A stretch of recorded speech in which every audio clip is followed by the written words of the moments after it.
Alors, Abel, dites-moi, vous qui avez suivi ce tournoi du début jusqu'à la fin, est-ce que les objectifs sont atteints ou bien nos amis de l'autre côté, à la fin de ce tournoi, vont retourner dans leur palais? Ou bien, comme ils l'ont promis, j'étais quand même à une conférence de presse, ils ont promis, il y en a qui disent qu'ils veulent apprendre un métier, il y en a qui disent qu'ils veulent faire du football une profession. Est-ce que ça continue comme ça? Les promoteurs peuvent se dire que ah, nous avons sauvé des gens de la société, ou bien carrément à la fin, dimanche dernier là, nos amis sont retournés dans leur palais.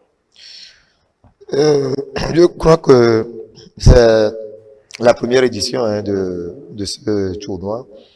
Et nous, au niveau de Gakogo.tg, un organe de presse qui a suivi de bout en bout le déroulé donc de cette compétition. Et on peut quand même également se dire ouvertement et dire clairement que nous étions un peu plus proches de l'organisation de cet événement. Et au final, nous pouvons dire à notre niveau en tant que média que nous avons joué notre partition en informant donc nos lecteurs, le public sur ce qui se fait. Et également Non, mais sur au-delà ça, de ça, vous étiez comme un observateur, vous avez vu un naturellement, peu l'évolution l'évolution d'un de la club. chose, oui, oui, Je rappelle que j'en tu as viens. sympathisé avec un d'entre eux. Hein. On Bah s'est oui, vu ben à vous la savez, conférence de presse après. comme je le disais la dernière fois dans ce studio, parlant donc des PVVIH, où je disais que nous les côtoyons tous les jours, nous vivons tous les jours avec eux. Nos amis qui sont dans les ghettos sont nos frères, sont nos sœurs, et nous vivons Non, tous les oui, jours avec eux. pardon. Et donc, et nous sommes quand même contraints de collaborer, de vivre avec eux. Le danger est permanent. Le danger est permanent et si jamais nous ne faisons pas attention à ce que nous disons, ce que nous faisons autour de nous et avec nos proches, et nous risquons vraiment d'être surpris désagréablement un jour. L'organisateur a mis la barre très très haute, histoire de faire comprendre aux gens que nous pouvons mieux faire, même si c'est un tournoi de quartier, vous voyez un peu. Et moi, après donc, cette finale-là, nous sommes allés encore vers les organisateurs, on leur a posé la question à savoir si les objectifs sont atteints. Ils nous ont dit que les objectifs sont véritablement atteints parce que sur le plan sportif, les garçons ont montré de quoi ils sont capables. En amont, dans les ghettos, quand ils ont fait donc le tour, la prospection, les enquêtes préliminaires dans les ghettos, c'est une soixantaine de ghettos qu'on a pu dénicher, qu'ils ont pu dénicher donc dans le Grand Lomé, mais une vingtaine a accepté et participer à cette compétition pour la première édition parce qu'il y a encore des préjugés. Et on se pose la question de savoir si ces gens-là ne sont pas venus nous espionner, s'ils ne sont pas venus nous exposer. Et donc, il y a pas mal de ghettos qui, en tout cas, dont les organisateurs, bien les dignitaires n'avaient pas voulu collaborer donc à cette première édition. Mais la vingtaine qui a collaboré, d'entrée, l'enquête préliminaire, comme je le disais, a montré que dans les ghettos, il y a deux activités phares qui intéressent mon frère et ma soeur du ghetto. C'est quoi ces activités? Quelles sont ces activités-là? C'est la musique et le sport, le football. Vous voyez un peu. Donc, ce sont ces deux activités qui occupent le quotidien de nos amis les ghettos. Et ce faisant, l'organisateur, qui n'est autre que l'honorable Ona Kokovi Germain, vous savez, c'est un sportif, un acteur donc de football togolais, de tous les sports, bien entendu. Il a été donc une fois président de Agaza Football Club de Lomé. Il a été pendant des années membre du comité exécutif, du CRO Togo, Comité national olympique du Togo, plusieurs fois membre de ce comité-là. Donc, il maîtrise mieux le domaine sportif que, bon, peut-être musical. Vous voyez un peu. Alors, c'est pourquoi Et pourquoi il a voulu conscientiser conscientiser ces jeunes à travers, le sport. à travers le sport. Et donc, sur ce plan-là, à l'heure du bilan, ils nous ont dit que sur le plan sportif, les gamins, ils ont tapé dans le ballon. Ils ont joué. Et même dans ce jeu-là, lors de ces matchs-là, il y a des recruteurs qui venaient suivre les matchs et qui ont pu détecter, oui, qui ont pu détecter des talents qui vont peut-être très prochainement dans des tournois, les championnats régionaux qui seront lancés très prochainement, les championnats de troisième division, etc. On verra certains joueurs de ce tournoi de Ghetto jouer le championnat national. Vous voyez un peu. Donc là, déjà, sur le plan sportif, il faut dire qu'il y a des meilleurs. Un instant, hein. Quelqu'un qui finit de jouer le championnat, ce à quoi nous avons assisté, Oui. et qui retourne dans le ghetto, le moment venu, le recruteur va le trouver où? Mais le recruteur a pris contact avec ses dirigeants, avec les organisateurs. C'est des gens qui ont quand même, il y a déjà un répertoire. Ça veut dire que la communication sera permanente, entre les organisateurs et nos amis de l'autre côté. Bien sûr, parce que c'est pas coupé. Ça, c'est sur le plan sportif. Un recruteur qui cherche un gardien de but, il appelle seulement l'organisation. L'organisation va l'orienter vers le club en question. Parce que c'est des clubs qui sont constitués dans chaque ghetto. Maintenant, en attendant qu'on déniche, on vient prendre quelqu'un, peut-être il y a une fille qui a envie d'apprendre la couture. Comment ça va se faire? Oui, déjà, c'est eux-mêmes, selon les organisateurs. Le tournoi est fini, on a mis la lumière sur nos frères et sœurs qui vivent dans ces endroits-là. Peut-être pendant les 2 ou 3 mois qu'a duré le tournoi, ils se sont dit, bon, si je prends 2 par jour, je vais prendre 1 par jour. Et maintenant, le tournoi est fini, il n'y a plus rien. Donc, je retourne baf à 5 par jour. Non, mais non, c'est la conscience, c'est que c'est des gens qui sont vraiment organisés, hein, ils sont très organisés. Ils ont dans chaque maison de ghetto là, comme on le dit, un mini gouvernement, comme on peut le dire. C'est qu'ils ont quand même des chefs, ils sont chefs jusqu'à jusqu'au subalterne et tout. Et donc ils sont organisés et ils sont conscients d'une situation. Et j'ai dit sur ce plateau qu'il y a déjà une centaine qui se sont donc inscrits sur des projets de formation, d'apprentissage, d'ouverture d'ateliers et tout. Mais déjà, s'ils ne sont pas conscients, comment est-ce qu'ils vont vouloir sortir donc de ces milieux-là et venir apprendre un métier? Il y en a qui ont déjà des métiers. Non, jusqu'alors, c'est comme si vous ne comprenez pas ma question. La personne veut apprendre le métier, mais elle n'a pas une maison ici. Sa maison, c'est de l'autre côté. Est-ce que cette personne, en étant de l'autre côté, pourra tenir sur la formation pendant les 2 ans, 3 ans et passer son examen? Oui, c'est une question de conscience. Ce n'est pas, on n'a pas forcé personne. C'est-à-dire que c'est eux-mêmes qui sont venus s'inscrire. Et que le projet là m'a dit, si vous voulez apprendre un métier, venez. Et il y a des patrons qui se sont déjà prononcés. Il y a des patronnes qui se sont déjà prononcées. Ils ont dit, ok, d'accord, nous sommes volontiers. Ils peuvent venir vous pouvez venir apprendre le métier. Maintenant, le moment venu, la personne s'est déjà inscrite.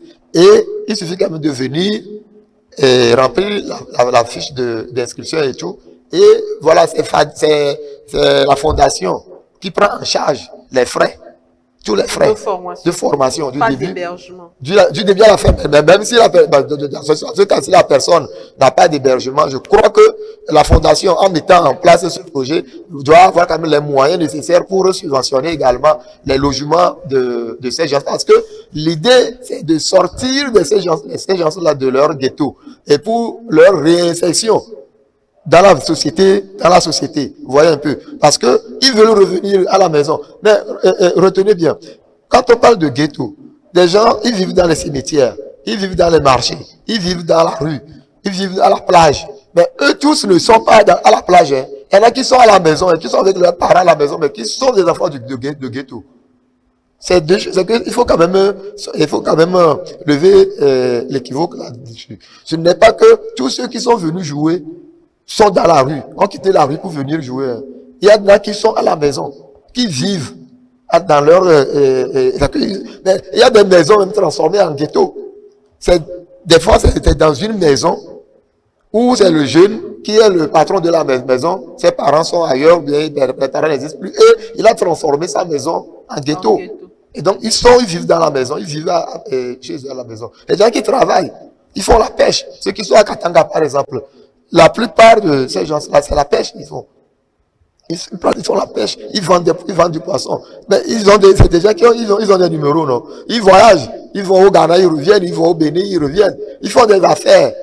Et il y en a qui sont bien sûr, mais ils vendent du poisson. Et il y en a qui vendent, qui fabriquent des petits trucs, des sacs, des chaussures qu'ils vendent tous les jours. Il y en a qui fabriquent des balais. Il y en a qui sont des pousseurs de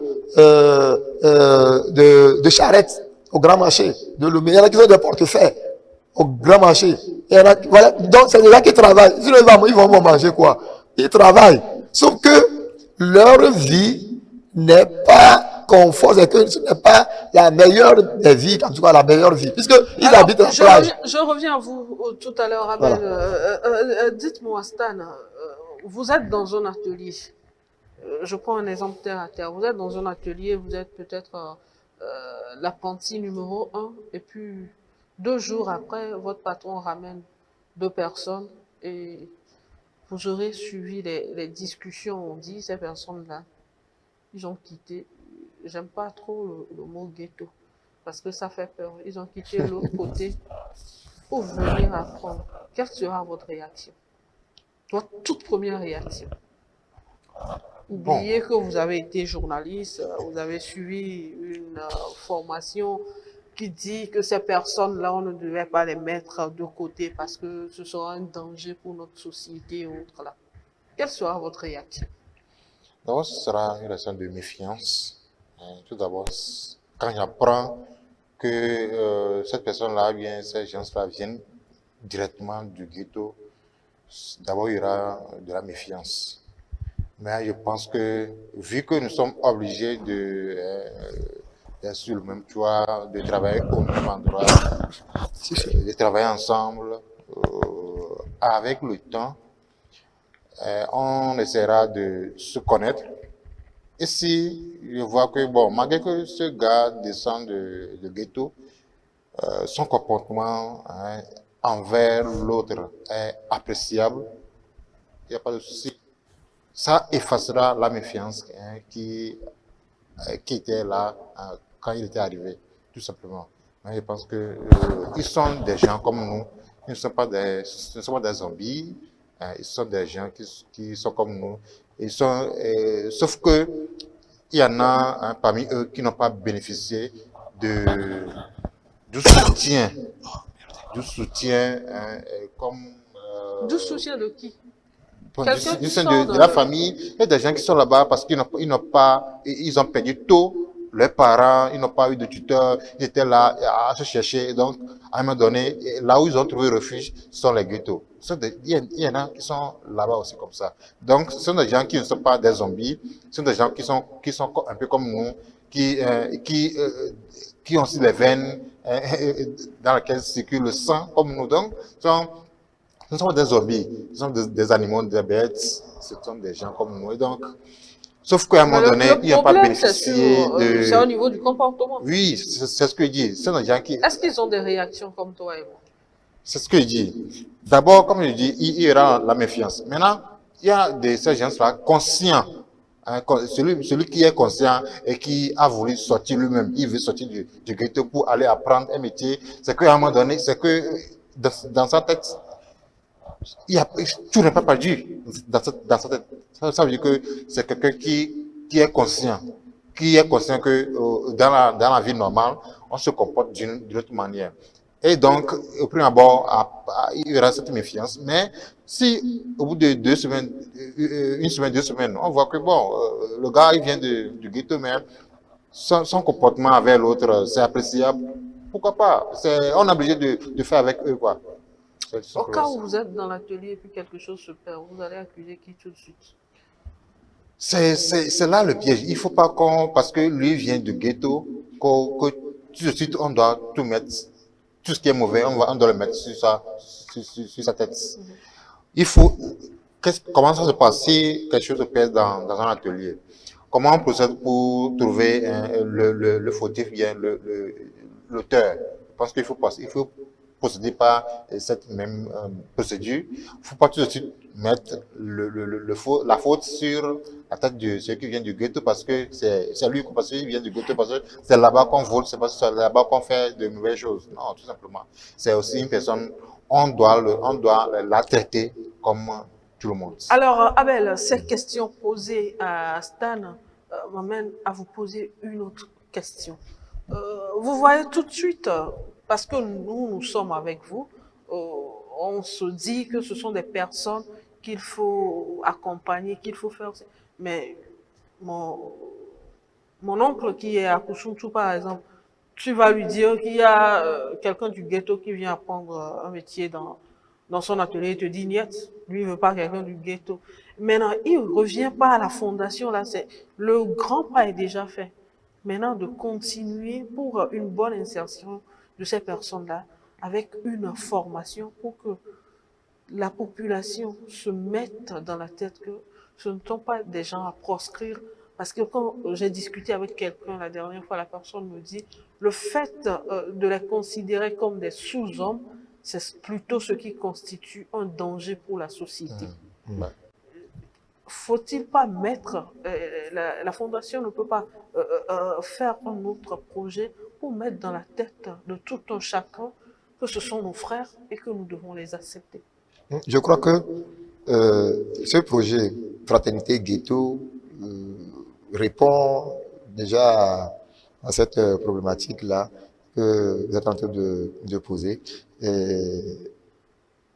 Veut dire que au cours de ce tournoi qui vient de s'achever, il y a eu quand même un jumelage entre d'abord les ghettos et entre la société, entre griffes normales, et nos amis les ghettos. Sinon, hier, moi je ne pouvais pas côtoyer, collaborer, discuter, échanger, interviewer, aller dans les ghettos, faire des enquêtes, voilà, faire des reportages avec nos amis là facilement. Vous, personnellement, vous n'aurez pas quand même, voilà aussi, c'est assez facile d'aller discuter, échanger avec nos amis de ghetto. Vous voyez un peu. Et donc c'est déjà une solution, en tout cas un pas vers cette initiative de conscientisation de la société. Mais déjà la société est en train d'être conscientisée sur la question. Ça voudra dire que dans chaque famille du Togo, dans chaque famille du Togo, il y a un enfant de ghetto. Comme la dernière fois, quelqu'un disait, on parlait de la prison, et que la personne disait, je ne sais pas si c'est dans un débat où la personne dit que si nous ne travaillons pas pour améliorer nos prisons, c'est que nous faisons du mal sans le savoir. Parce que dans chaque famille, il y a un prisonnier. Il y a des familles alliées. Je ne peux pas dire aujourd'hui que dans mon village, dans mon quartier, il n'y a pas personne de mon quartier qui est en prison. C'est pas possible. Vous voyez un peu. Et donc, il y a forcément un lien. Soit c'est un frère que tu connais, c'est un ami que tu connais, c'est un collègue, c'est l'ami de ton ami, de quoi qui a fait. C'est comme ça se passe. Et donc, ça veut dire que dans les ghettos, quand on parle de ghetto, je vous dis, votre enfant peut sortir de l'école. Il peut sortir de l'école et aller dans un ghetto, revenir à la maison. Le ghetto, ce n'est pas un quartier. Il n'y a pas de quartier au Togo appelé ghetto. Est-ce que vous connaissez un quartier qu'on appelle ghetto? Non. C'est un nom qu'on attribue à un clan. C'est un clan seulement, c'est un groupe. Et là, on se dit, ok, je suis un enfant de ghetto. C'est comme on dit enfant de la rue. Est-ce qu'il y a un quartier appelé la rue à Lomé? Non. Mais les enfants de rue, c'est des gens qui vivent comme ça. Dans les marchés, par exemple. Le marché, si l'enfant dort sous les hangars et sous les tables, le garçon qui dort là-bas, ce n'est pas un enfant du marché, c'est un enfant de ghetto. Vous voyez un peu, un enfant de rue, un enfant de ghetto, donc c'est une appellation. Ce n'est pas un quartier, ce n'est pas une zone où on va dire, non, non, Katanga c'est un quartier. Mais, et on dit ghetto FC de Katanga. Ça veut dire que dans là-bas, il y a un clan, il y a au moins 10 à 20 personnes qui sont de ghetto, qui sont là-bas. Ils ont créé leur clan. Ah, Legbasito ici. Maintenant, Legbasito c'est un ghetto? Non. Mais il y a un club qui s'appelle Lyon FC de Legbasito, dont les membres qui composent le club. Vous savez souvent que certains quartiers, quand on appelle le quartier, tout de suite, ça saute aux yeux. Exemple de Katanga, par exemple. Parce que c'est un vieux quartier. On dit, je viens de Kodioya Kopé. Tu tiques un peu. Voilà, tu tiques parce que là-bas, bon, il y a le ghetto là-bas. Mais c'est comme ça dans tous les quartiers. Il y a un ghetto dans chaque quartier. Je vous ai dit tout à l'heure qu'il y avait 63, une soixantaine, 62, 63 ghettos détectés à Lomé, dans le Grand Lomé. Mais on a vu que 20 qui ont accepté, une vingtaine, 24, et ont accepté participer. Maintenant, la quarantaine, les 40 autres ghettos. On fait quoi de ces gens-là? Mais la dernière fois au stade municipal, le dimanche, vous avez vu comment, vous avez vu le bond, la foule. Tout ça là sont dans les ghettos. Vous voyez la facilité que les terroristes ont, la facilité donc qu'ils ont pour avoir des gens dans les membres en leur sein, oui, pour aller attaquer. Moi, j'avoue que je n'avais pas fait le lien rapidement. Il faut faire le lien. Il faut faire le lien avec un responsable la dernière fois que j'ai compris que le danger il y a permanent. Un danger très permanent. Et voilà. Et donc, si on ne sort jamais des ghettos pour leur dire, attention, vous n'avez pas votre place dans un mouvement terroriste. Vous n'avez pas votre place dans un groupe djihadiste. Vous n'avez pas votre place là-bas. Vous êtes avec nous. Vous venez animer des émissions avec nous ici à E47. Vous venez à regarder ta région animer des émissions avec nous. Vous venez quand même, on va vous tendre nos micros, vous allez parler dedans. La dernière fois, est-ce qu'ils n'ont pas parlé dans votre micro? Bien sûr. Ils ont parlé dans vos micros. Ils sont comment? Il y en a qui sont polis. Bon, et voilà. S'il y en a qui sont polis, et donc du coup, on peut sortir ceux qui sont impolis également de cette situation-là. Ils vont devenir plus polis que ceux qui sont polis. Donc, vous avez vu, vous voyez un peu. Donc là, le danger est permanent. On ne doit incriminer personne. Alors, on va terminer cette émission parce que cette histoire de ghetto, je crois qu'on doit revenir sur ça et faire une émission en lien avec le terrorisme. Parce que moi, j'ai jamais fait le lien. Il a fallu que je discute avec quelqu'un pour que je comprenne que c'est vraiment important. Et il faut faire quelque chose pour nos amis là, sinon nous risquons gros en matière de terrorisme. On va terminer avec l'élection à la Ligue de football Lomé Golf.